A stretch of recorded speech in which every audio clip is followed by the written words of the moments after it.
Hi all, welcome back to നമ്മി clothing. നമ്മൾ കൊണ്ടുവന്നിട്ടുള്ളത് ഒരു പാർട്ടി വിയർ കളക്ഷൻ ആണ്. ലൈറ്റ് യെല്ലോ പിങ്ക് കോമ്പിനേഷനിൽ വരുന്ന ഒരു അടിപൊളി പാർട്ടി വിയർ കളക്ഷൻ ആണിത്. മെറ്റീരിയൽ വരുന്നത് റോമൻ സിൽക്ക് ആണ്. ദുപ്പട്ട വരുന്നത് സോഫ്റ്റ് ഓർഗൻസയിലാണ്. നമുക്ക് ഡീറ്റെയിൽ ആയിട്ടൊന്ന് കണ്ടോക്കാം. യോക്ക് പോർഷൻ വരുന്നത് ഇങ്ങനെയാണ്. സീക്വൻസും പിങ്ക് കളർ ത്രെഡ് വർക്കും പോയിട്ടുണ്ട്. നല്ല ഭംഗിയുള്ള ഒരു ലൈറ്റ് ആയിട്ടുള്ള ഒരു കളക്ഷൻ ആണ്. ബാക്കി സൈഡ് പോർഷനിലായാലും സീക്വൻസും ത്രെഡ് വർക്കും പോകുന്നുണ്ട്.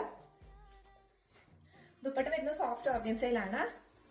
സൈഡിൽ സ്കാലപ്പ് വർക്ക് പോയിട്ടുണ്ട്. സീക്വൻസും ത്രെഡ് വർക്കും കൊടുത്തിട്ടുണ്ട്. ദാമൻ വരുന്നത് ഇങ്ങനെയാണ്. ഫുൾ സീക്വൻസും ഹെവി ആയിട്ടുള്ള ത്രെഡ് വർക്കും എംബ്രോയിഡറി വർക്കും പോയിട്ടുണ്ട്. ഒരു ലേസും അറ്റാച്ച് ചെയ്തിട്ടുണ്ട്. ബോട്ടം വരുന്നത് ഷാൻറ്റൂൺ ആണ്. നല്ല അടിപൊളിയായിട്ടുള്ള ഒരു കളക്ഷൻ ആണ്. നല്ലൊരു കോമ്പിനേഷനുമാണ് പോയിട്ടുള്ളത്. അപ്പോൾ നമ്മുടെ റേറ്റ് വരുന്നത് 999 ആണ്. 999 വളരെ അടിപൊളിയായിട്ടുള്ളൊരു കളക്ഷനാണ്. ആരും മിസ്സാക്കാണ്ട് വാങ്ങാൻ നോക്കുക. അപ്പം വേണ്ടവർ സ്ക്രീൻ കാണുന്ന നമ്പറിലേക്ക് സ്ക്രീൻഷോട്ട് എടുത്ത് വാട്സപ്പ് ചെയ്താൽ മതി. അടുത്തൊരു കളക്ഷൻ